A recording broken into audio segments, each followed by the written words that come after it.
시청자 여러분 안녕하십니까? 제21대 국회의원 선거 부천시 을 후보자 토론회 진행을 맡은 윤희정입니다. 네, 오늘 토론회는 후보자의 정책과 자질을 유권자들이 꼼꼼히 비교해서 올바른 선택을 할 수 있도록 돕기 위해 마련된 자리입니다. 후보자 초청은 공직선거법 규정에 근거했음을 알려드립니다. 또한 이 토론회는 부천시 선거방송토론위원회가 주관하고 LG 헬로비전 부천 김포 방송에서 녹화 방송하고 있습니다. 자, 그럼 오늘 참여한 세 분의 후보자분들 소개해드리겠습니다. 기호 1번 더불어민주당 설훈 후보입니다. 네, 국민 여러분 반갑습니다. 기호 1번 더불어민주당 설훈입니다. 기호 6번 정의당 이미숙 후보입니다. 안녕하십니까. 기호 6번 정의당 이미숙입니다. 기호 2번 미래통합당 서영석 후보입니다. 안녕하십니까. 기호 2번 미래통합당 서영석 후보입니다. 반갑습니다. 후보자의 좌석과 발언 순서는 사전에 진행된 추첨에 따라서 정해졌음을 알려드립니다. 네, 먼저 본격적인 토론에 앞서서 진행 방법을 소개해드리겠습니다. 네, 오늘 토론은 각 후보자의 기조연설에 이어서 각 후보자의 공약 발표에 대한 상호 토론으로 진행되겠습니다. 그 다음으로 사회자 공통 질문에 대한 답변에 이어 자유주제로 후보자별로 주도권 토론이 진행됩니다.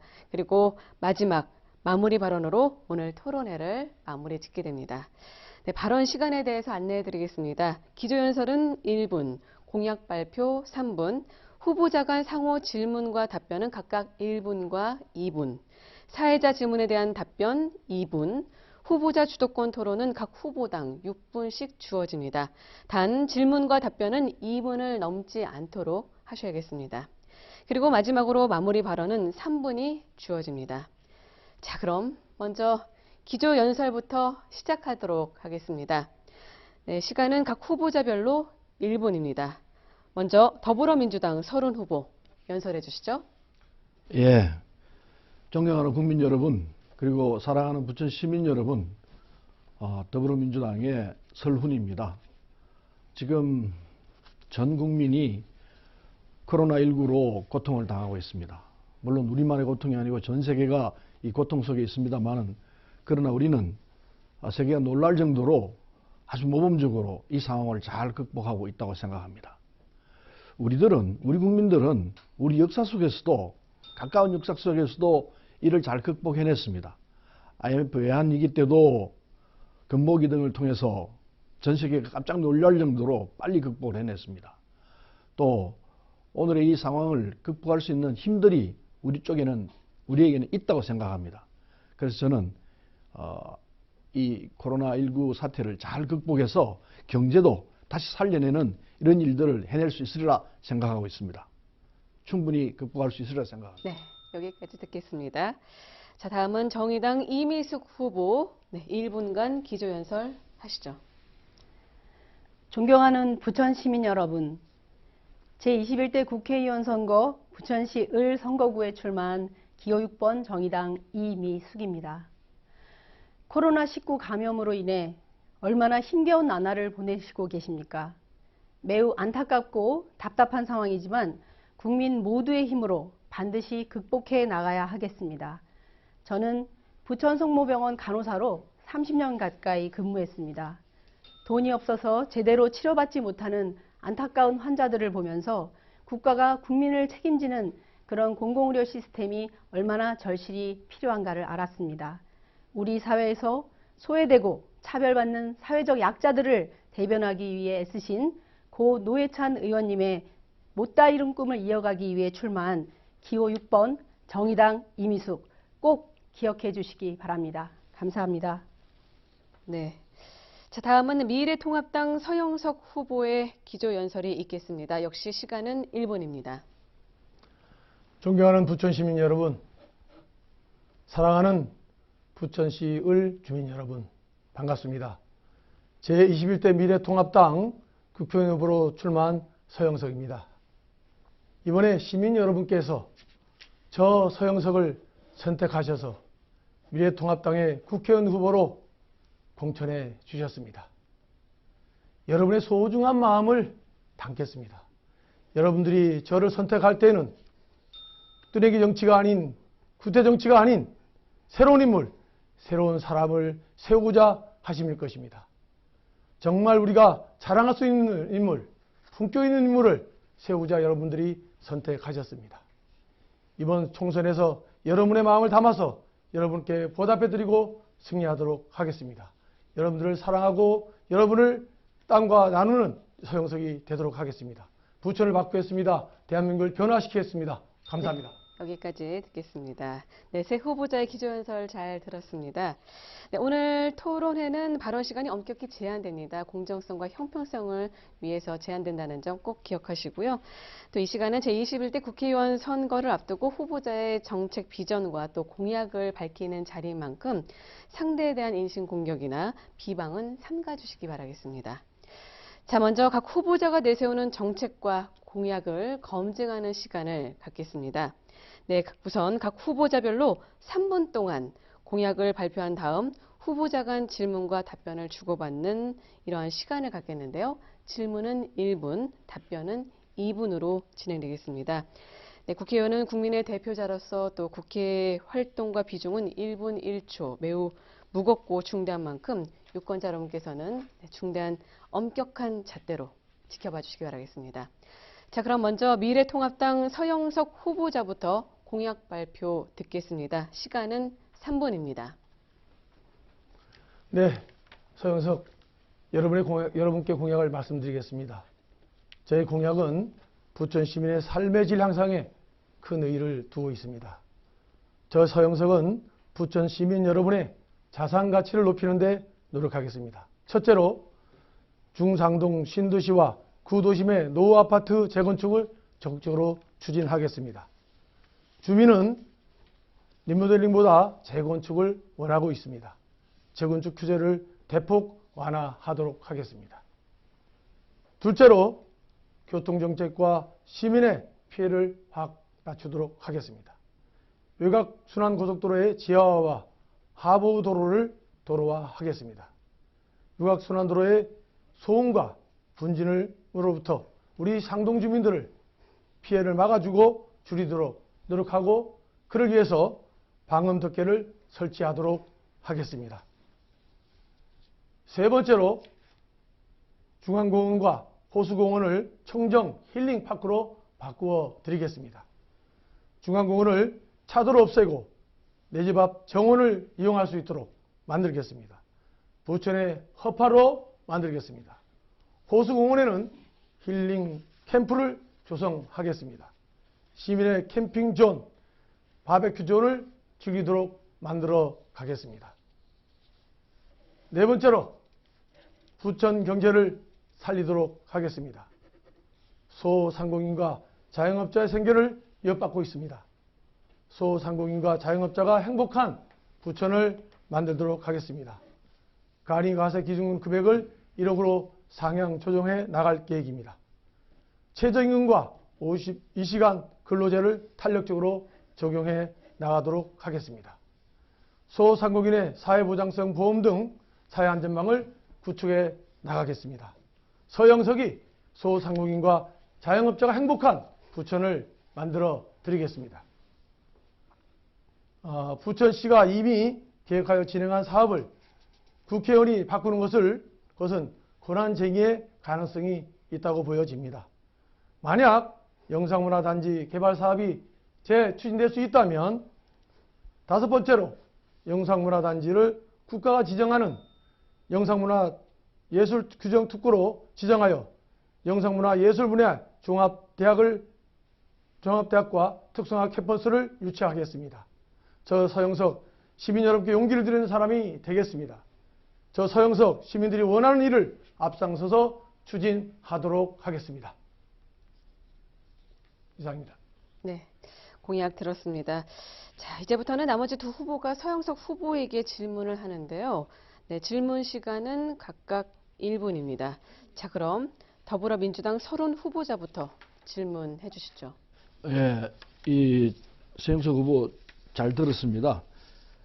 그런데요, 지금 마지막에 영상문화단지 개발을 하면서 영상문화단지 내에 대학을 설립하겠다고 말씀을 하셨습니다.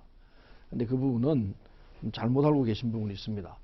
수도권 정비계획법 제7조에 따르면은 대학 등 인구 집중 유발 시설의 신설 또는 정설을 허가, 인가, 승인 또는 협의해서는 안 된다라고 되어 있습니다. 이게 수도권 정비계획법에 규정되어 있는 사안입니다. 따라서 수도권 내에서는 대학을 설립하기가 거의 불가능합니다. 이 규정이 있다는 사실을 모르고 계셨을 때인데, 그래서 수도권 내에서 많은 대학을 설립하겠다고 하지만 안 됩니다. 지금 안 되는 거로 이 말씀을 하시기 때문에 몰라서 그랬는지 알고도 그랬는지 물어보고 싶습니다. 네, 자 서영석 후보 2분 이내로 답변해 주시길 바라겠습니다. 네, 그런 부분이 있지만 대학을 설립하겠다는 게 아니고 대학의 캠퍼스를 유치하겠다는 겁니다. 기존에 있는 대학을 유치해서 젊은 우리 문화 콘텐츠를 젊은이들이 문화 콘텐츠를 개발하고 또 부천시가 문화도시로서 역할을 할 수 있도록 해나갈 계획입니다. 네, 그것은 얘기가 좀. 네, 이게 이제 2분은 다 서영석 후보에게 주어진 시간인 만큼 답변은 끝났습니까? 네. 네. 이때 못하신 부분은 나중에 이제 주도권 토론에서 질문해 주시면 감사하겠습니다. 네, 다음은 정의당 이미숙 후보, 네, 서영석 후보자에게 질문해 주시기 바라겠습니다. 예. 공약을 듣다 보니까 최저임금과 52시간 근로제를 연계하시겠다고 말씀하셨는데 구체적으로 어떤 내용으로 어떻게 연계를 하신다는 것인지가 잘 와닿지가 않아서 그 부분을 좀 더 자세하게 설명을 해주시면 고맙겠습니다. 네, 자 서영석 후보 답변해 주시죠. 네. 최저임금이 급속하게 오름으로 인해 가지고 지금 소상공인들과 자영업자들이 너무나 어렵고 힘든 상황이 있습니다. 또한 거기에 종사자들마저도 그 직업을 잃게 되는 그런 상황이 되었습니다. 이제 그러한 최저임금이 완만하게 또 상승해서 우리의 성장에 맞도록 하는 그러한 대책을 만들어 갈 것이고요. 또한 52시간 근로제는 또 획일적으로 진행하다가 보니 사실 그 특성에 맞는 업종의 특성에 맞는 적용이 돼야 되는데 그런 부분들이 제대로 이루어지지 못함으로 해가지고 사실 어려움이 많습니다. 연구직종들이 오랫동안 시간을 가지고 연구를 해야 되는데 그런 부분을 하지 못하지 않습니까? 그래서 저는 탄력근무제를 좀 더 조정해서 획일적으로 하지 않은 그러한 탄력근무제를 실시하도록 할 계획입니다. 네, 답변 다 되셨나요? 네, 답변 들었습니다.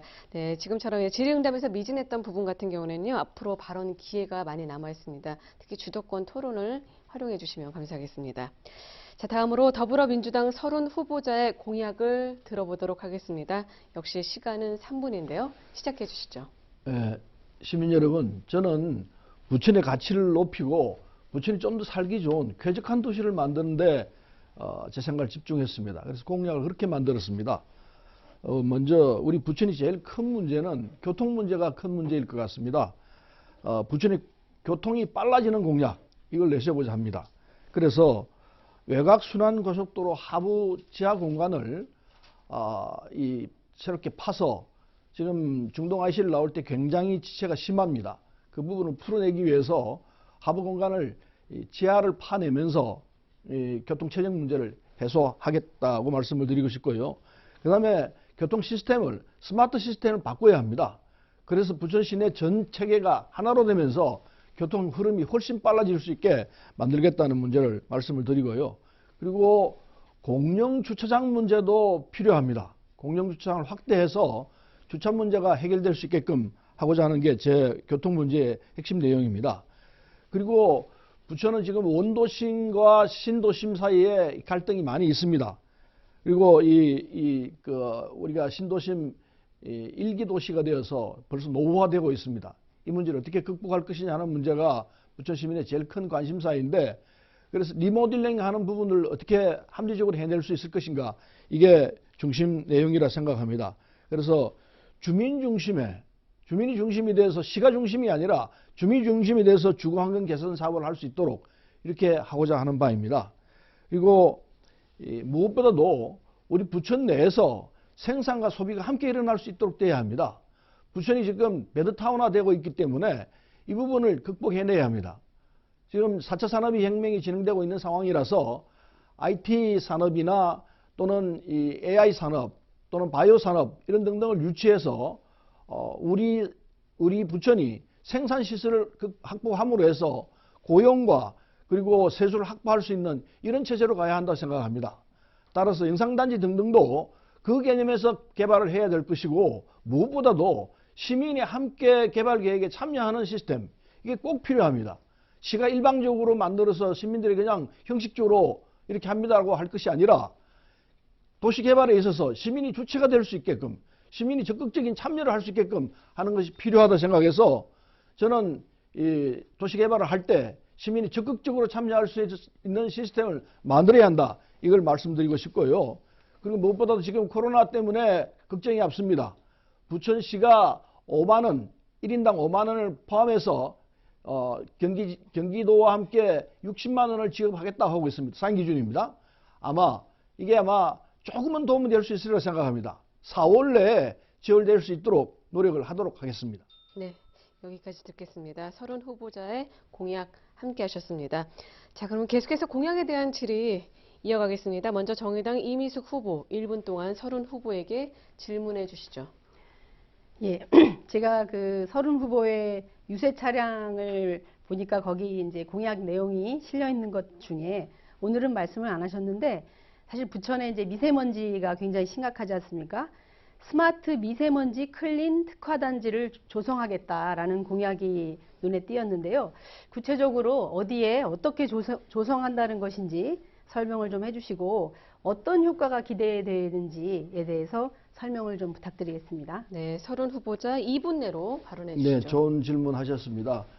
미세먼지 문제는 지금은 코로나 때문에 미세먼지에 대해서는 신경들을 못 쓰고 있습니다만은 미세먼지가 우리를 괴롭히는 생활을 아주 어렵게 만드는 요인인 건 틀림없습니다. 그래서 미세먼지를 극복할 수 있게끔 도시 전체가 어떤 시스템을 만들어야 한다 이런 생각을 합니다. 다행히 경인고속도로 빠져나오면은 부천으로 들어오는 입구에 전광판들이 있습니다. 이 전광판들이 미세먼지 상황을 설명하는 부분이 있는데 그것도 제가 볼 때는 좀 낡았다 생각합니다. 그런 전광판 등등을 시민들이 직접 보고 바로 지금 상황이 어떻구나 그리고 어떻게 대처해야 되겠다 이런 내용을 알 수 있는 시스템들 좀 갖춰줄 필요가 있다 생각합니다. 그래서 지금 현재 상황에서 우리 부천시가 어떤 상태로 미세먼지에 대처하고 있다. 미세먼지 상태가 지금 어떤 상태이기 때문에 시민 여러분께서는 조심하십시오 하는 이런 알림과 그리고 대응할 수 있는 시스템을 만들어내는 작업을 해야 할 거라 생각하고 그건 지금처럼 이렇게 더 늘려가지고 전광판을 훨씬 더 늘려가지고 전 시민들이 상황이 어떻구나 하는 걸 바로바로 알고 그리고 시민들이 대처할 수 있는 이런 상황을 만들어주는 것이 필요하다 생각해서 그렇게 공약을 내걸었습니다. 그러나 이 공약만으로 되는 건 아니고 중앙정부가 이 미세먼지 문제 대책에 대해서 지방정부와 함께 합의를 해서 이 문제를 풀어나갈 수 있도록 해야 할 거라 생각합니다. 이를테면은 보건복지부 쪽에서는 부천시정부 쪽에 미세먼지 극복을 위한 어떤 방안이 있으면은 보조금을 준다든지 또는 적극적인 지원을 해주는 중앙정부가 지원해주는 이런 형태로 해서 미세먼지를 극복할 수 있는 방안을 찾아야 할 거라고 생각을 합니다. 이상입니다. 네. 자, 이번에는 미래통합당 서영석 후보자께서 질문해 주시죠. 네, 30 후보께서 외곽순환고속도로에 대한 지하화에 대해서 말씀을 하셨는데 그 지하화를 하는 부분들이 왜 현재 그 추진이 적극적으로 되고 있지 않은지 그리고 또한 그 지하화를 했을 때 외곽순환도로의 어떤 정책의 상부의 그 정체가 해소가 될 수 있다고 보시는지 그리고 지금 현재 그 상동 주민들이 상당히 그 외곽순환 정체나 교통량에 따라서 분진이나 매연으로 인해서 상당히 고통을 받고 있습니다. 지금 8년 동안 이렇게 하시면서 그에 대한 대책을 세우지 않으시고 공약에 왜 공약을 내세우지 않으셨는지 묻고 싶습니다. 자, 30 후보 이제 답변해 주시죠. 네, 좋은 질문 하셨습니다. 아까 말씀드린 대로 부천의 교통 상황이 아주 안 좋습니다. 특히 이제 중동, 상동 아시아에서 나올 때 그 지체되는 상황은 뭐 누구나 다 고통을 겪고 있는 상황입니다. 그걸 풀어내기 위한 방안으로서 저는 4년 전부터 하부 공간을 지하화하는 방법들을 생각했습니다. 이 하부 공간이 이 외곽순환도로 지나가고 그 밑을 다시 파서 부천을 경과하지 않고 바로 지하로 통과할 수 있는 이런 도로를 만들면은 상동 IC, 중동 IC에서 빠져나가는 이 숫자가 훨씬 줄어들 것이기 때문에 교통 소요를 분산시킬 수 있을 것이다 이렇게 생각하고 기재부와 상의를 했습니다. 상의를 했는데 4년 전에는 애비 타당성 조사에서 그게 제대로 안 나왔습니다. 교통량의 문제도 있고 여러 가지 조건이 안 맞았기 때문에 안 나왔는데 지금 애비 타당성 조사를 하게 되면은 아마 상황은 다를 거라 생각합니다. 그래서 충분히 이 상동 IC를 지나가는 이 지하도로는 만들어야 되겠구나라는 판단이 나올 거라 생각해서 제가 공약을 넣었습니다. 이게 지하도가 만들어지게 되면은 부천 시민들은 그 지하도로를 이용할 필요가 없습니다. 부천 시민이 아닌 분들이 부천 시민을 통과하기 때문에 그래서 이 교통 혼잡이 심해졌기 때문에 부천시를 관통해 나가는 지하도로가 있게 되면은 이건 훨씬 더 원활하게 교통의 흐름이 만들어질 거라 생각해서 했는데 저는 충분히 이번 4년 임기 내에 지하도로를 완성을 해서 부천 시민들이 훨씬 쾌적한 교통 상태를 살 수 있을 것이다 이렇게 생각하고 이번 이 공약을 꼭 완성시키겠다는 말씀을 주민들에게 약속드리는 바입니다. 네. 더불어민주당 서른 후보의 답변 들으셨습니다. 네, 마지막으로 정의당 이미숙 후보의 공약을 듣고 질의 이어가도록 하겠습니다. 역시 시간은 3분인데요. 이미숙 후보 공약 발표해 주시죠. 예, 공약을 말씀드리겠습니다. 첫 번째, 공공의료시설 및 의료 인력을 확충하겠습니다. 이번 코로나 재난에서 국립의료원, 국립대병원, 지방의료원 등 국가재정으로 운영하는 공공의료시설의 확충이 절대적으로 필요하다는 것을 알게 되었습니다. 또한 보건의료 인력을 OECD 수준으로 확대하고 시도 권역별 책임 의료기관을 명확하게 구축하겠습니다. 둘째, 어린이 병원비 100만 원 상한제를 도입하겠습니다. 만 18세 이하 어린이와 청소년들이 병원에 입원했을 때 병원비가 100만 원 이상을 초과했을 때는 초과분에 대해서 건강보험 재정에서 전액 지원할 수 있도록 법제화하겠습니다. 이를 시작으로 전 국민 건강보험 보장성을 강화하여 병원비 걱정 없는 사회를 만들도록 하겠습니다. 셋째, 상동 특고압 전력구 문제를 해결하겠습니다. 한전의 전력구 공사 구간 중에 상동 지역을 통과하는 구간은 스쿨존 지역이고 인구 밀집 지역입니다. 그럼에도 불구하고 전자파에 대한 위험은 해결되지 않고 있습니다. 그래서 주민들이 반대하고 있습니다. 전자파의 위험에서 벗어날 수 있는 안전한 깊이로 매설을 하던가 아니면 주거지역을 우회하는 방법으로 할 수 있도록 한전과 부천시 그리고 주민협의체와의 논의를 통해 해결해 나가도록 하겠습니다. 넷째, 경인고속도로 외곽순환도로에 미세먼지 저감 방음 터널을 설치하겠습니다. 부천시 인구 밀도는 전국 1위입니다. 하지만 녹지율은 10% 미만으로 도시 숲 면적이 제일 적고 미세먼지가 심각한 도시입니다. 영동고속도로 광교 구간, 외곽순환도로 판교 구간 등에 이미 설치되어 있는 방음 터널을 외곽순환도로 송내 IC, 중동 IC, 서운 IC 일부 구간 3km와 경인고속도로 고강동 입구에서 부천시 노동복지회관 인근 구간 3km에도 설치하도록 하겠습니다. 이 밖에도 예술인 기본소득제 도입을 추진하고 주 35시간 노동제와 연차휴가 25일 확대로 쉼표 있는 노동이 될 수 있도록 관련 법을 개정하도록 하겠습니다. 노동이 존중받는 사회 정의당이 만들어 가도록 하겠습니다. 그리고 서민, 사회적 약자, 차별받는 사람들을 위해서 법과 제도를 만드는 그런 정의당이 되도록 제가 국회에 들어가서 열심히 발로 뛰는 의원이 되도록 하겠습니다. 고맙습니다. 네, 이미숙 후보자의 공약 들으셨습니다. 자, 역시 질의응답 갖겠는데요. 미래통합당 서영석 후보자께서 질문해 주시죠. 질문 시간은 1분입니다. 네. 그 어린이들에 대한 병원비 지원은 대단히 좋은 공약이라고 생각합니다. 그런데 이제 그 재원에 있어서 그 건강보험료로 충당을 한다 했는데 사실 그 재원이 그러면 과연 얼마 정도를 예상하고 있으며 그러면 건강보험료로 그 부분들이 충당될 수 있는지에 대해서 알고 싶습니다. 네. 자, 이미숙 후보자 2분 내로 답변해 주시죠. 예, 사실 이 법안은 이미 우리 정의당의 윤소아 의원께서 국회 때 발의를 했음에도 불구하고 이것이 제대로 처리되지 못하고 지금 폐기된 상태에 있습니다.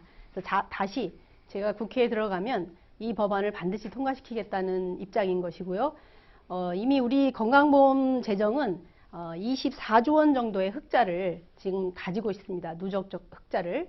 그리고 매년 건강보험 보장성 강화를 위해서 건강보험 재정에서 점점 보장성 강화 재정을 확보하고 있는 것으로 알고 있고 건강보험 재정과 관련한 건강정책심의위원회 이런 것들이 시민사회와 함께 그 심의위원회가 운영되고 있는 것으로 알고 있습니다. 그래서 매년 건강보험료를 책정하고 얼만큼 수가를 올릴 것인지를 논의하는 회의가 있는 걸로 알고 있고요. 그래서 매년 흑자가 나는 것에 대해서 어느 곳에 어떻게 보장성을 강화할 것인가를 그 회의에서 결정하고 있습니다. 제가 생각하기에 이미 확보되어 있는 건강보험 재정으로 얼마든지 어린이 병원비 100만 원 상한제는 충분히 가능하다라고 보여지고요. 만약에 건강보험 재정이 부족하다 하더라도 국가의 재정에서 건강보험 재정에 그만큼의 소요되는 재정을 지원을 해주면 문제는 해결이 된다고 생각합니다.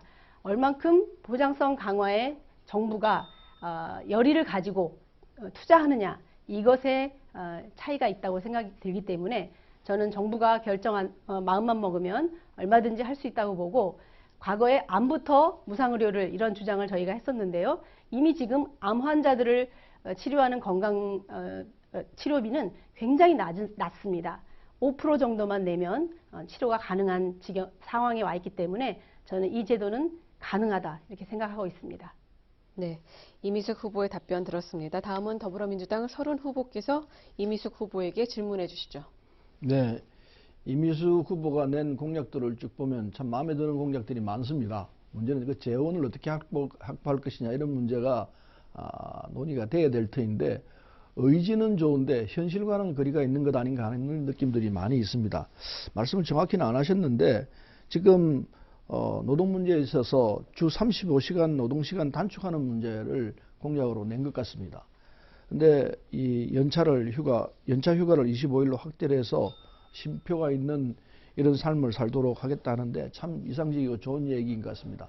52시간도 엄청난 저항에 부닥쳤습니다.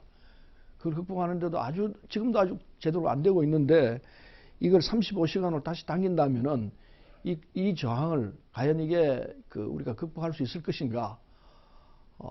여기에 대한 걱정이 없습니다. 의지는 좋습니다만은 현실과는 동떨어져 있는 이런 상황 판단 아닌가 해서 걱정스럽습니다. 말씀해 보시죠. 자, 이미숙 후보 답변해 주시죠. 네. 과거에 우리가 근로기준법에서 주 44시간제를 40시간으로 바꾼 것이 꽤 오래전의 일입니다. 그것도 노동계에서 굉장히 많은 투쟁과 노력을 경주한 끝에 몇 년을 싸우다가 겨우 이제 확보를 했는데요. 지금 현재 주 40시간 근로를 하고 있지만 실제로 우리나라 노동시간은 세계 최장이라고 해도 과언이 아닐 만큼 노동자들이 과로에 시달리고 있습니다. 그런데 그 주 52시간조차도 지금 탄력적으로 그 시간을 어떻게 하면 시간의 근로를 많이 시킬 것인가에 대해서 아마도 재벌이나 사용자들은 눈에 혈안이 되어 있을 거라고 생각이 듭니다. 수많은 노동자들이 산재에 고통받고 장시간 노동을 하면서 과로사에 사망하는 그런 현실을 보면서 저희는 가슴을 쓸어내린 적이 한두 번이 아닙니다. 우리는 이 사회가 노동 존중 사회로 갈 것이냐, 노동을 무시하고 하찮게 여기는 사회로 갈 것이냐의 기로에 서 있다고 봅니다. 저는 이것은 바로 노동자들을 경제 성장의 주력으로 보고 그 시대 그 사회 노동자가 얼마큼 존중받느냐의 기준과 잣대에 따라 다르다고 생각합니다. 수많은 선진국은 이미 36시간 근로, 더 낮은 근로를 하면서도 얼마든지 잘 살아가고 있습니다. 노동자들을 얼만큼 귀하게 존중하느냐의 차이가 있다고 생각하고 그 중점에 예산을 어떻게 투여할 것인가는 얼마든지 그 사회를 책임지는 정부와 사회가 헤쳐나갈, 극복해야 될 과제라고 생각합니다. 이상입니다. 네, 답변 잘 들었습니다. 새 후보들의 공약 토론 함께 하셨습니다. 자, 다음 이번 순서는요. 사회자 공통 질문 시간으로 후보들의 입장을 들어보는 그런 시간입니다. 후보자 모두 2분 동안 답변해 주시면 됩니다. 자, 그럼 공통 질문 드리겠습니다. 첫 번째 주제는 감염병 예방 대응 시스템 평가 및 중장기적 정책 방향에 대한 내용입니다. 자, 질문 드리겠습니다. 코로나19 사태가 대유행으로 번지면서 우리나라를 비롯한 전 세계가 지금 커다란 위기를 맞고 있습니다. 네, 문제는 이번 위기가 한 번으로 끝나지 않을 것이라는 점입니다. 네, 전문가들은 수많은 변종 바이러스의 출현을 대비한 특단의 대책이 반드시 필요하다라고 지적하고 있습니다. 이번 코로나19 사태와 관련한 우리 정부의 대응 시스템에 대해서 과연 어떻게 생각하는지 평가해 주시고요.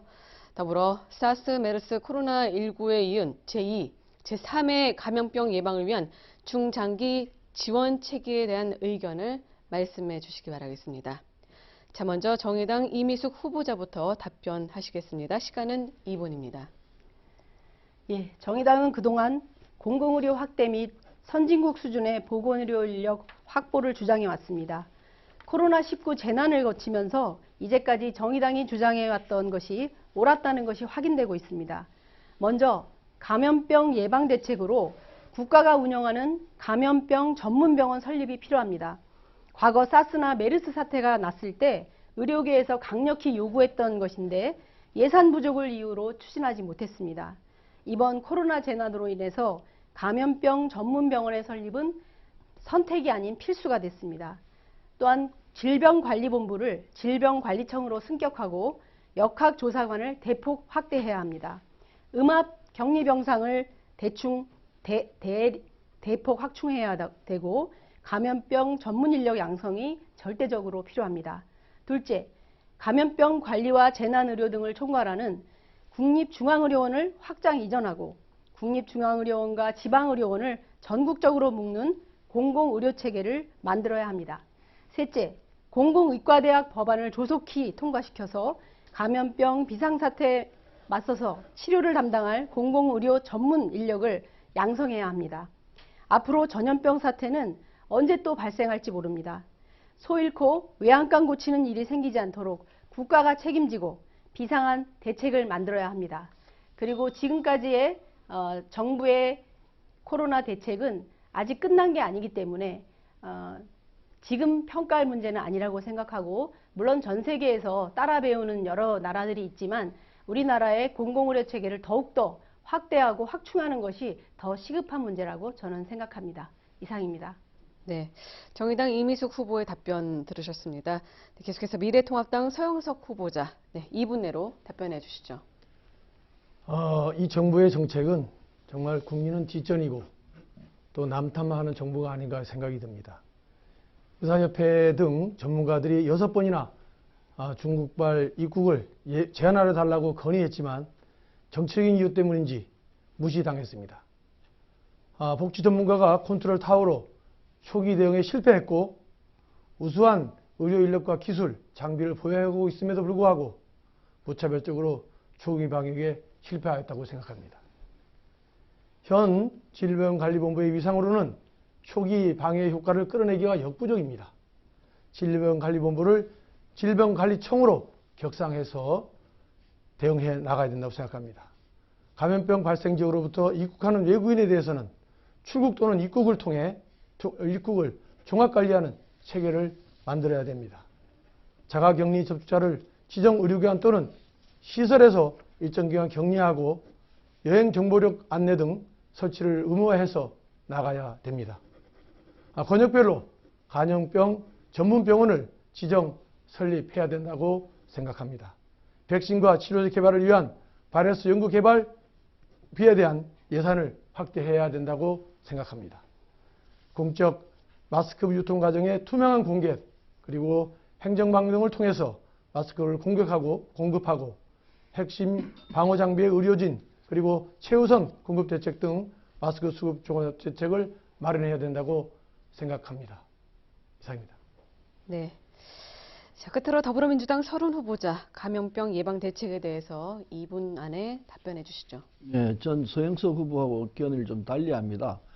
적어도 이 메르스19 사태에 대한 우리 국가의 대한민국의 방어청은 참 성공적이라고 말씀드릴 수밖에 없습니다. 우리가 내리는 진단보다도 전 세계가 이걸 이야기하고 있습니다. 어느 국가나 한국의 사례를 모범으로 받아들이자. 그게 일반적인 이야기인 건 우리가 잘 알고 있습니다. 현재 3월 13일 이후에 1일 완치자가 1일 확진자보다 많은 이 골든 크로스가 진행되고 있습니다. 앞으로 이렇게 하면 곧 얼마 안 돼서 환자들이 확 줄어드는 이런 상황이 올 것이라 저는 확신합니다. 지금 100여 개 국가에서 한국산 검사 키트와 진단 시약을 요청하고 있습니다. 우리가 그동안 잘 해왔기 때문에 그렇습니다. 뉴욕타임즈도 그걸 지적을 하고 있습니다.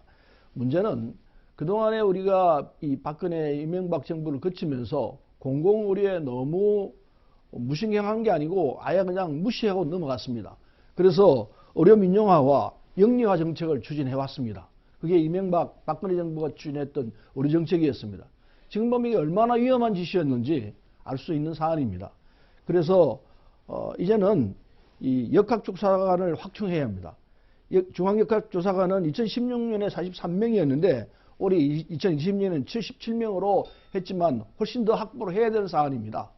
그리고 이 거점 공공병원의 음압병실과 그리고 이동형 음압기 합충 이런 등등에 대해서 공공의료에 대한 인식을 또 제고시키고 그 예산을 대폭 늘려야만이 다시는 이런 사태에 대해서 우왕좌왕하지 않고 제대로 된 이 예방책, 정책이 나올 수 있을 것이라 생각해서 공공의료 정책을 훨씬 더 강화해야 한다는 말씀을 꼭 드리고 싶습니다.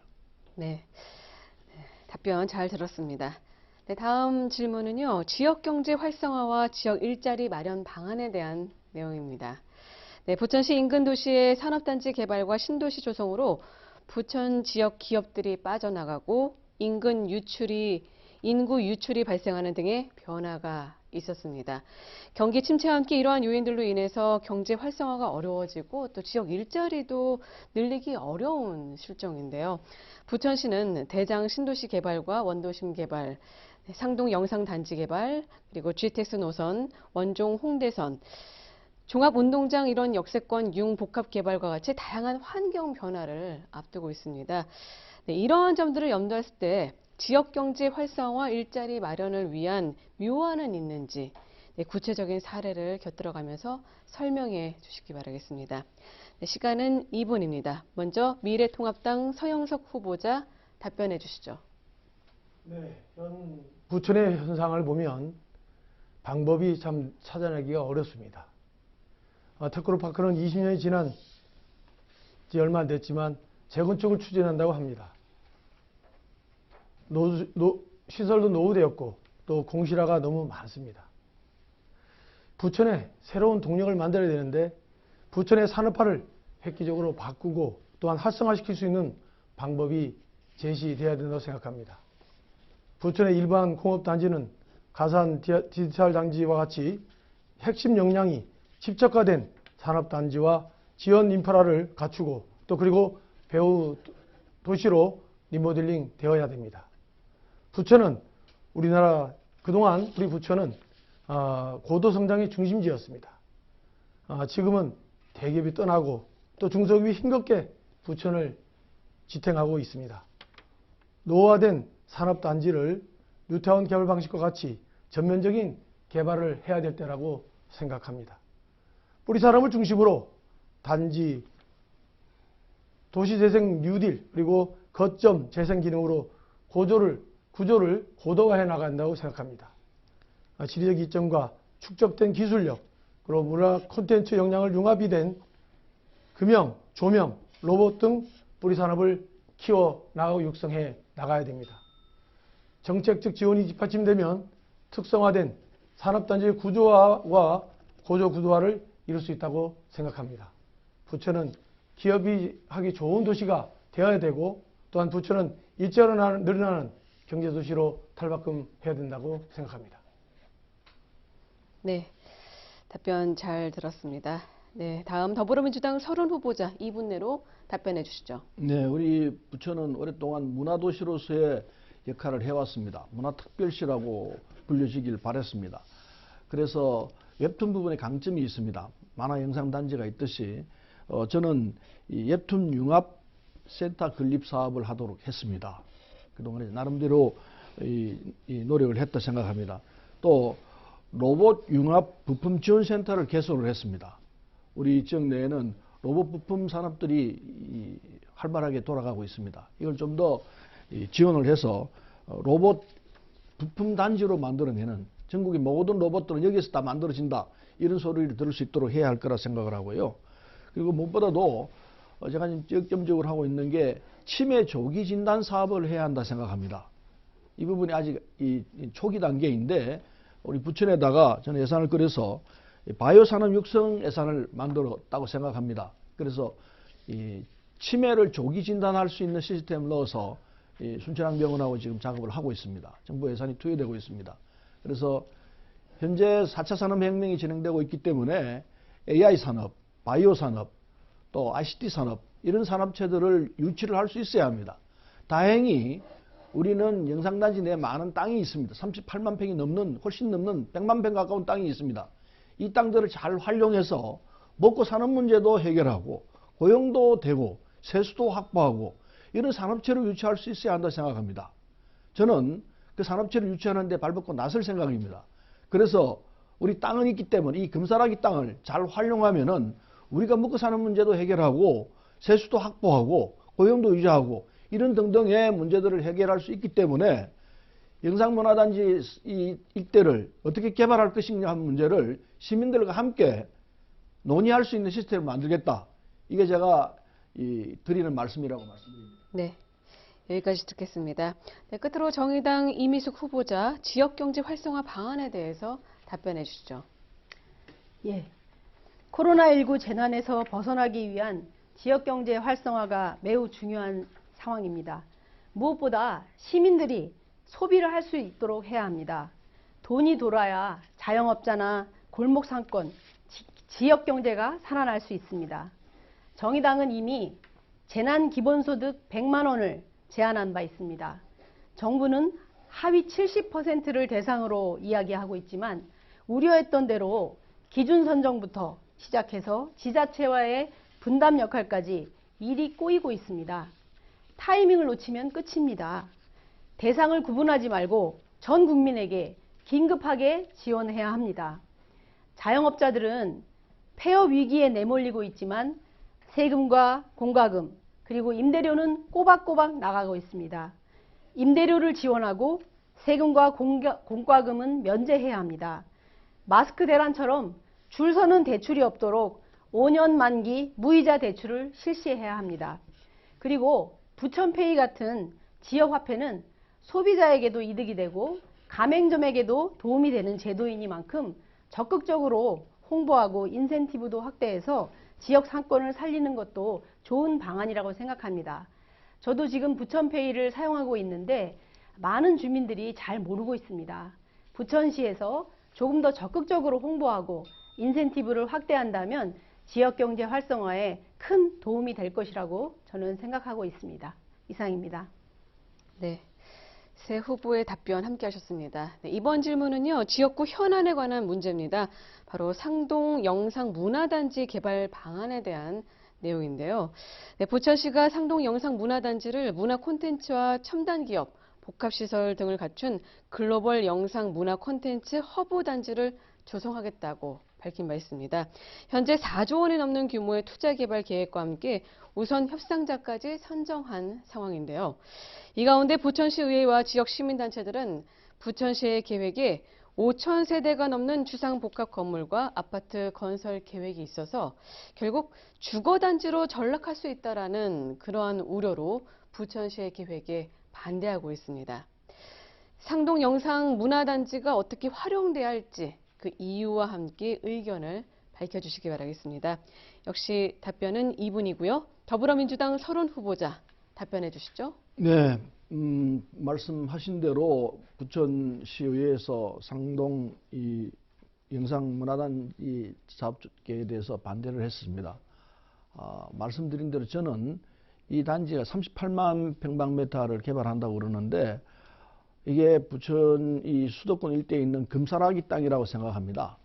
여기에 아파트를 짓는 건 너무 쉽게 생각한다 이렇게 생각합니다. 아파트를 지을 것이 아니라 말씀드린 대로 이 4차 산업혁명에서 우리가 먹고 살 거리를 찾을 수 있도록 바이오 산업이라든지 또는 AI 산업이라든지 ICT 산업이라든지 이런 이 산업체를 유치를 하게 되면은 여기서 고용도 창출되고 세수도 확보하고 일거양득의 상황이 올 수 있는데 이걸 안고 아파트를 짓는다는 것은 전 이해하기 쉽지가 않다고 생각합니다. 물론 영상 산업들을 발전시키겠다 하고 있지만은 그 내용을 들여다보면은 주민들과 얼마나 공감을 하고 이 프로젝트를 진행하고 있느냐 좀 의심스럽습니다. 그래서 뭘 어떻게 하든지 간에 많은 시민들이 함께 참여해서 지혜를 함께 할 수 있는 그 상황이 돼야 한다. 그래서 이 프로젝트를 진행하기 전에 시민공청회를 수차례 걸쳐서 정말 좋은 방안이 뭘까 이걸 좀 논의를 하고 그리고 구체적 계획에 들어가는 것이 순수다 이렇게 생각합니다. 계획부터 세워놓고 그리고 공청회 한다 이건 앞뒤가 틀렸다 생각합니다. 그래서 이 주민들의 충분한 여론을 수렴해서 그리고 해야 할 것이라 생각합니다. 좋은 사례가 하나 있습니다. 1996년에 조순 당시 서울시장은 마곡지구를 이 택지 중심 개발 계획에 뺐습니다. 그리고 지금은 왜냐하면 미래를 위해서 남겨놓자 이랬습니다.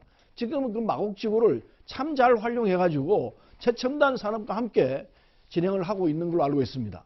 그래서 좋은 사례라 생각합니다. 영상단지를 아껴야 한다고 네, 봅니다. 예정된 발언 시간이 종료됐습니다. 자, 다음 정의당 이미숙 후보자 2분 내로 답변해 주시죠. 예, 상동 영상문화단지 매각이 올해 초에 부천시의회에서 부결이 됐습니다.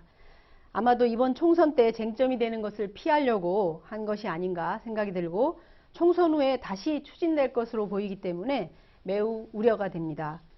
상동 영상문화단지를 비롯해서 어떤 개발이든지 이제는 집값을 천정부지로 올리고 건설사 배만 불리는 이런 식의 개발은 안 된다고 생각합니다.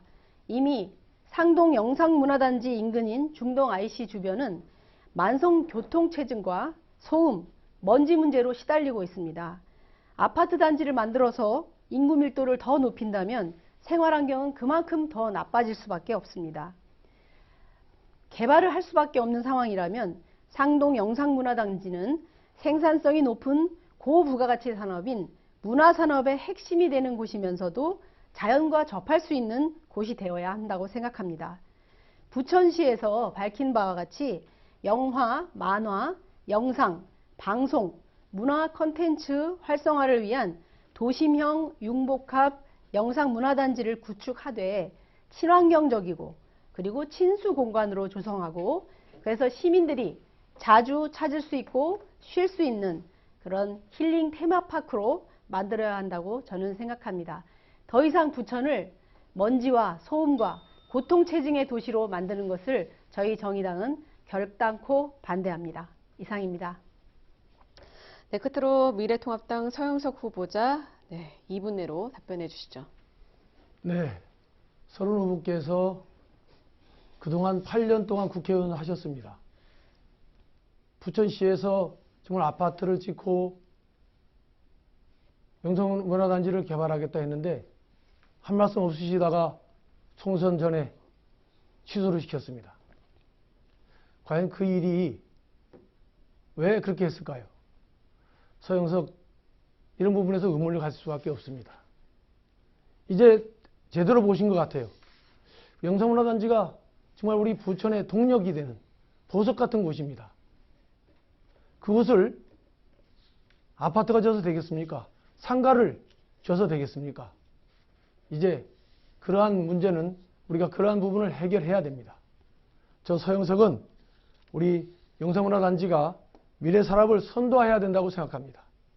콘텐츠 산업과 ICT 기반을 한 디지털 장비 산업을 결합하는 그러한 영상문화단지로 개발하고, 또한 새로운 인구 유입에 동인을 제공하지 않는 그런 방향에서 극대화해야 된다고 생각합니다. 부천은 대한민국 경제를 선도하고 있는 반도체 발상지입니다. 영상문화단지를 산업단지를 제2의 반도체 발상지로 만들어야 된다고 생각합니다. 영상문화단지는 영상문화 콘텐츠와 영상문화 디지털 단지를 개발해서, 또한 대학 연구소 등 융복합 연구소를 만들어서 우리 부천의 핵심 동력을 세워나갈 수 있는 그러한 지역으로 만들어 나가는데, 또한 외곽순환도로 정체성과 함께 같이 해결해 나가야 된다고 생각합니다. 이상입니다. 네, 세 분의 의견 잘 들었습니다. 네, 이젠 각 후보자가 발언의 주도권을 갖고 토론을 이끌어가는 주도권 토론입니다. 네, 주제는 따로 지정하지 않았습니다. 네, 후보자별로 각 6분의 시간이 주어지는데요. 주도권을 가진 후보자는 횟수와 상관없이 답변자를 자유롭게 지정할 수 있습니다. 단 꼭 후보자를 지정한 후에 질문을 해주시길 바라고요. 1회 발언이 2분을 초과할 수 없다는 점 기억하시기 바라겠습니다. 네, 질문과 상대방의 답변까지 포함해서 총 6분이니까요. 시간을 잘 활용하시기 바라겠습니다. 자, 그럼 먼저 미래통합당 서영석 후보에게 먼저 주도권을 드리겠습니다. 6분 동안 토론을 이끌어 주시죠. 네, 먼저 우리 소른 후보께 질문하겠습니다. 영상문화단지가 그만큼 소중하고, 또 우리 개발이 필요하고, 또 정상적으로 봤을 때 우리 부천의 동력이 되는 그런 곳인데도 불구하고 8년 동안 국회의원을 지내시면서 사실 아무 의견도 내지 않으셨어요. 또한 부천시에서 그렇게 아파트를 짓고 주상복합이나 또한 이렇게 짓겠다 하는 때 사실 특별한 의견이 없으셨다가 갑자기 그 부분을 취소하셨는데, 그 취소하는 부분이 지속적으로 완전히 취소를 하실 것인지, 아니면 다시 재검토해서 또 개발할 것인지에 대한 먼저 질문을 드립니다. 답변해요? 네네네. 예. 좋은 질문 하셨습니다. 이 영상단지는 말씀드린 대로 금사라기 땅입니다. 이 땅에다가 그냥 주거시설을 막 짓는 것은 뭐 주거시설도 일정 부분 필요하겠죠. 그러나 주거시설 중심의 개발은 전 절대 안 하는 게 좋다고 생각합니다.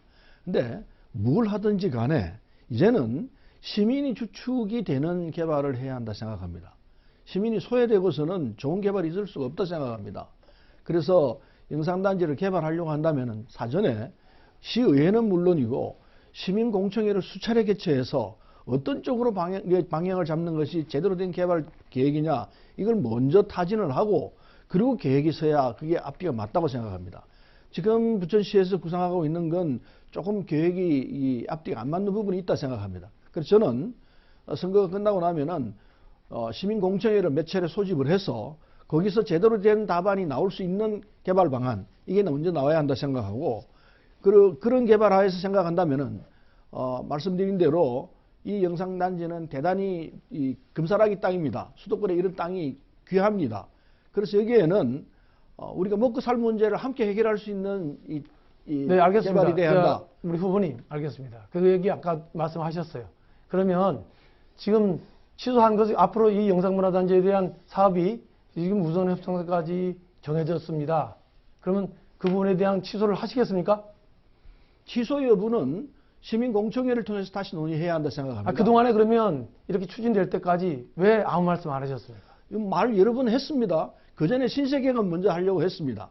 신세계가 하던 부분이 못하도록 됐습니다. 그건 잘 아실 겁니다. 그리고 이번에 이제 LG 쪽에서 들어와서 하겠다고 하고 있는데, 전 이 부분도 시민공청회를 거쳐서 제대로 하게 되면은 결과가 어떻게 나올지 봐야 한다고 봅니다. 시민들이 하자고 하면 해야 합니다. 우리 민주주의 국가입니다. 시민들이 하면 안 된다, 다른 방향으로 하자 하면 다른 방향으로 가야 한다 생각합니다. 따라서 이 공청회가 됐습니다. 그러면 지금 취소하시겠다는 얘기십니까? 취소 여부를 지금 얘기할 상황은 아닙니다. 왜 아니죠? 시민공청회를 거쳐서 시민들이 결정하고 시민들에게 주도권을 주는 것이 좋은 방향이다, 이렇게 생각합니다. 네, 됐습니다. 영상문화단지는 정말 우리 부천시는 60만 도시로 계획돼 있어요. 그런데 지금 현재 87만입니다. 그러면 영성문화단지의 그 중요한 묘지에 과연 20년 동안 개발하지 못하다가 아파트를 짓고 주상복합을 짓는다는 건 말도 안 되는 얘기입니다. 이제 그 부분 취소해야 됩니다. 그리고 거기에 융복합 연구센터나 홍보, 예술 분야에 그러한 좋은 대학을 캠퍼스를 유치해서 우리 부천이 콘텐츠, 그러면 문화 콘텐츠의 역할을 또한 우리 부천의 동력을 살려나가는 방향으로 가야 된다고 저는 생각합니다. 또 하나 여쭙겠습니다. 누구에게 여쭈실 거죠? 네, 우리 서른 후보께 더 여쭙겠습니다. 네. 그동안에 여러 말씀을 하셨어요. 상당히 말씀을 많이 하셨는데 그런 말씀 하나하나가 사실 우리 시민들은 상당히 상처가 되고 많이 힘든 부분이 있었습니다. 20대가 교육을 잘못 받아서 그렇다라는 얘기도 하셨고 그랬는데 그런 부분에 대해서 우리 시민들이 그 상처를 받은 부분에 대해서 좀 사과하실 용의가 있으십니까? 우선 그 전에 영상단지 내 대학을 짓겠다는 얘기를 아직도 자꾸 주장하시는데 그건 불가능한 이야기입니다. 법상 안 되도록 돼 있다는 제가 설명을 드렸는데 그 말씀 안 들으셨든지 모르고 계신 것 같은데 그 부분을 그건 안 되는 개정해서 얘기니까. 하겠고요. 또한 뭐냐면 서울 소재의 수도권 그 대학들이 지방으로 이전할 계획들이 많이 있습니다. 예를 들면 의정부에 말이죠. 을지대라든가 하남시의 세명대라든가 또 시흥시의 서울대를 간다든가 남양주시의 대경대가 간다든가 이러한 부분들이 지금 현재 선행되어 있습니다. 또 평택에 성균관대가 지금 추진을 완료하고 추진 중에 있습니다. 왜 그게 가능하지 않습니까? 부천으로 들어온 건 안 된다는 겁니다. 왜 같은 수도권에 그게 안 되겠습니까? 안 된다는 걸 제가 말씀을 드렸지 않습니까? 신설, 정설하는 것은 안 된다고 그러니까 그랬는데 그거는 이제 우리 그동안에 서른 후보께서 영성문화단지를 전혀 한 번도 개입하고 의견적 개진하지 않다가 이제 그거를 말하는 거와 똑같습니다. 그건 잘못된 얘기를 지금 하고 가능성을 계시는데 열어야 되고 가능성을 열어야 되고 그래야만 우리 부천이 발전하고 또한 경기예술고등학교와 같이 이어서 또한 우리 홍보와 영상 예술 단지를 우리가 대학을 만들어서 키워나가고 청년들에게 또 희망을 줘야 되지 않나 이렇게 생각을 합니다. 네.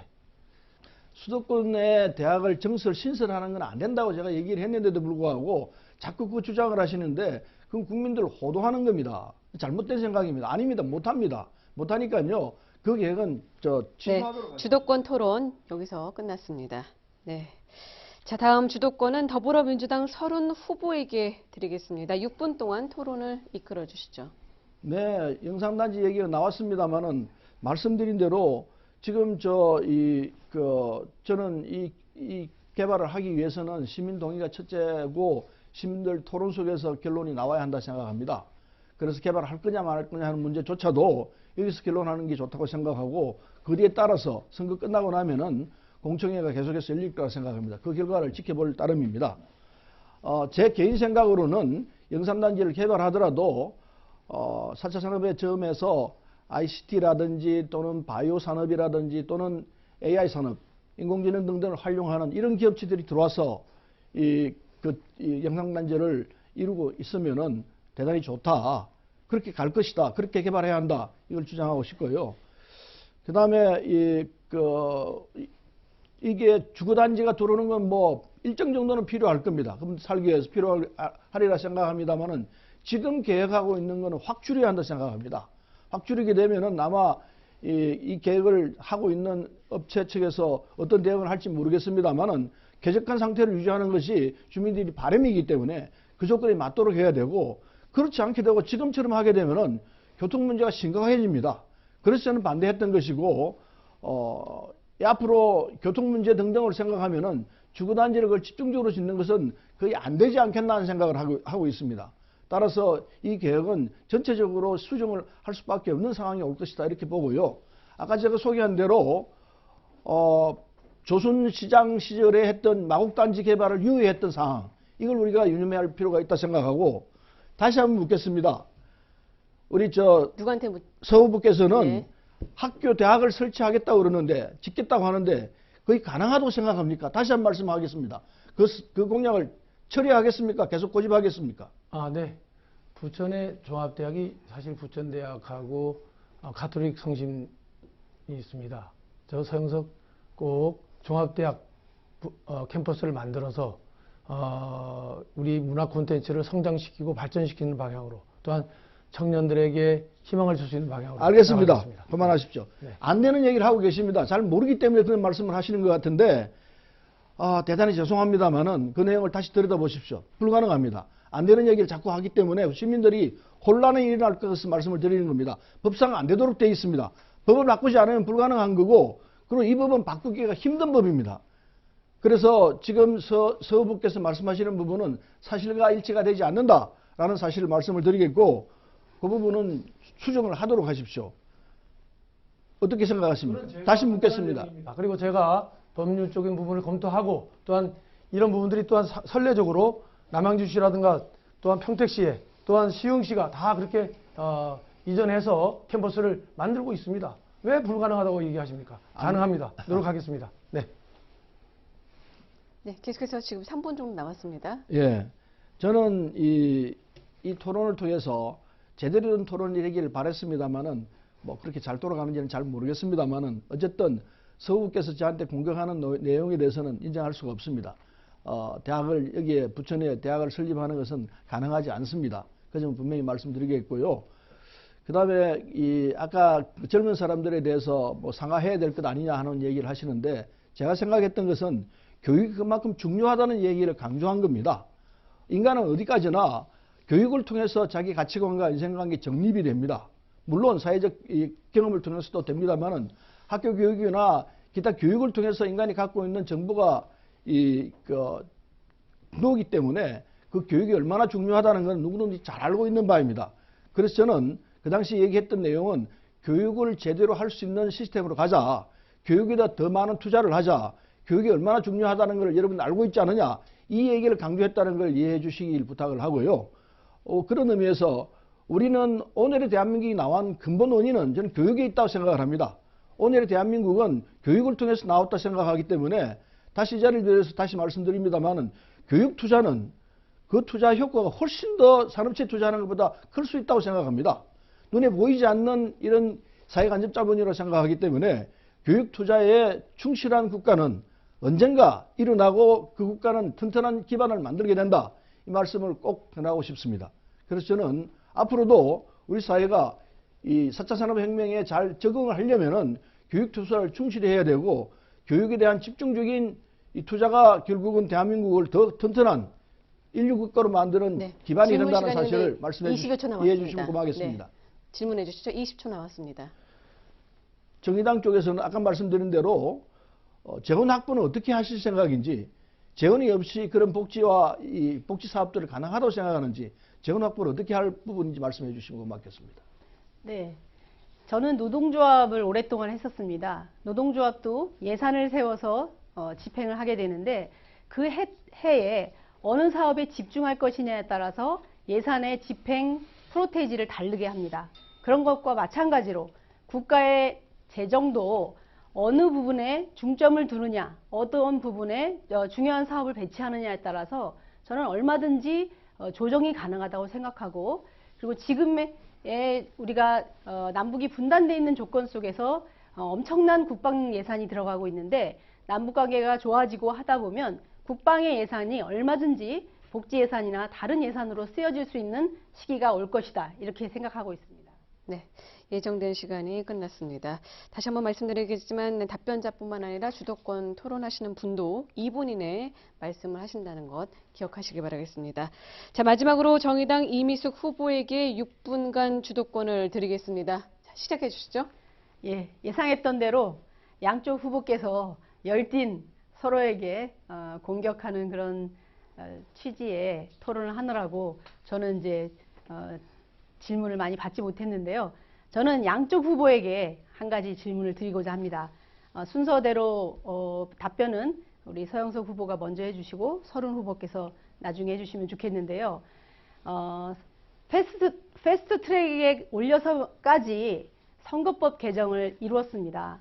정의당이 대표의 단식과 당원들의 엄청난 그런 투쟁을 통해서 바라는 대로는 아니지만 그래도 준연동형 비례대표제로 선거법을 개정했음에도 불구하고 그 이후에 미래통합당은 미래한국당을, 또 더불어민주당은 더불어시민당을 만드는 위성정당을 만드는 그런 모습을 보여줬습니다. 국민들은 꼼수라고 비판하고 있습니다. 그리고 실망하고 있습니다. 앞으로 우리 국회가 민의를 제대로 반영하는 국회가 되기 위해서 어떻게 하실 것인지, 이 선거법 개정의 취지가 무산된 지금의 상황에 대해서 어떤 생각을 갖고 계시는지 먼저 서영석 후보 그리고 서른 후보께서 차례대로 말씀해 주시기 바랍니다. 사실 우리 미래통합당은 연동형 비례대회제에서 반대했습니다. 그리고 4+1으로 해서 패스트트랙을 통과시켰습니다.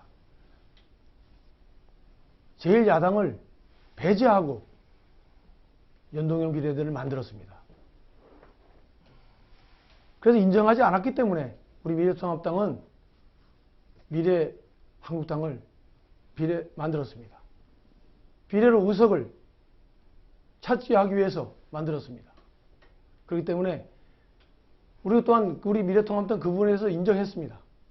정당하지 않는 부분에 이 법안을 만들고 또한 연동제를 했기 때문에 저는 그런 부분들이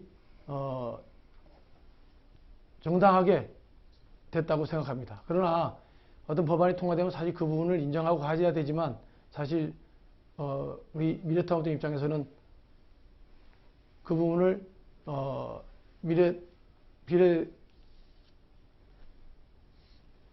비례를 열어갈 수밖에 없었습니다. 네. 소수당의 입장을 대변하기 위해서 준연동형이라도 이 비례대표제를 하자, 이래서 선거법을 그렇게 통과를 시켰습니다. 그 뜻은 상당히 의미가 있고 소수의견을 보호하는 입장에서 옳은 방향이었다고 생각합니다. 그런데 그걸 깬 것이 자유한국당이 위성정당을 만들므로 해서 깨지게 생겼습니다. 근데 그렇게 되면은 제1당이 국민의 뜻과는 달리 자유한국당 쪽으로 갈 가능성이 있다는 걸 우리가 알았습니다. 그래서 부득이하게 할 수 없이 자유한국당과 비슷한 형태의 일종의 위성정당을 만들 수밖에 없었던 점, 이건 국민께 정말로 죄송하다는 말씀을 아니할 수 없습니다.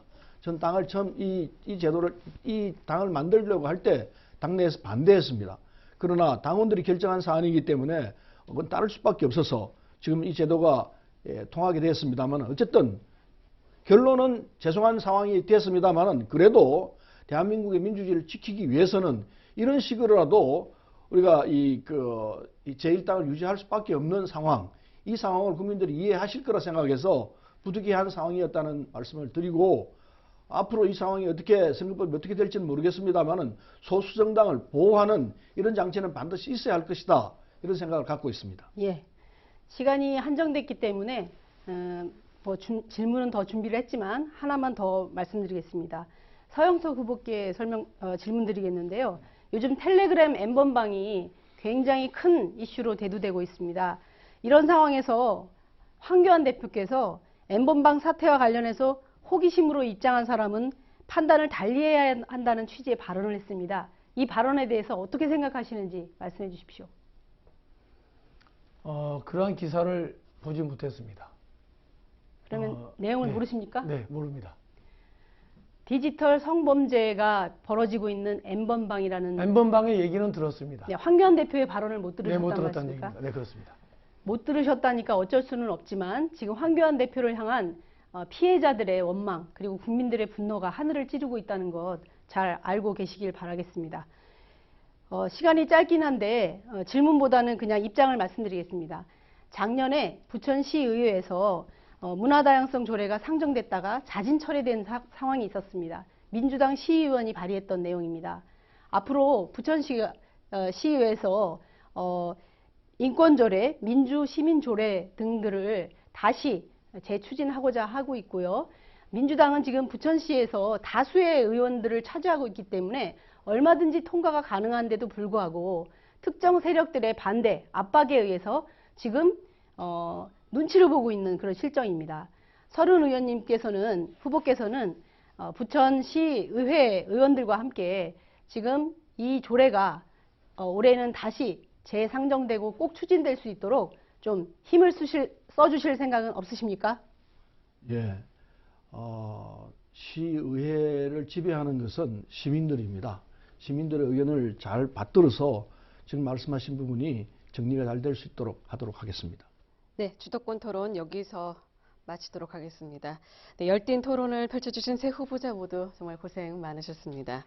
네, 마지막으로 각 3분씩 마무리 발언 기회를 드리겠습니다. 먼저 정의당 이미숙 후보부터 말씀해 주시기 바라겠습니다. 존경하는 부천 시민 여러분, 새봄이 왔지만 국민들은 이 봄을 만끽하지도 못하고 힘든 시기를 겪고 있습니다. 가게 문을 열지도 못하는 자영업 사장님들, 회사에 출근도 못하는 직장인들, 일거리가 끊긴 예술인들과 비정규직 노동자들의 한숨소리가 깊어지고 있습니다. 코로나 방역 최전선에서 고생하시는 방역 당국과 확진 환자들의 치료를 위해 방호복을 입고 땀을 흘리고 계시는 의료진들이 얼마나 힘들지 병원 현장에서 일해본 저로서는 절절하게 느낄 수 있습니다.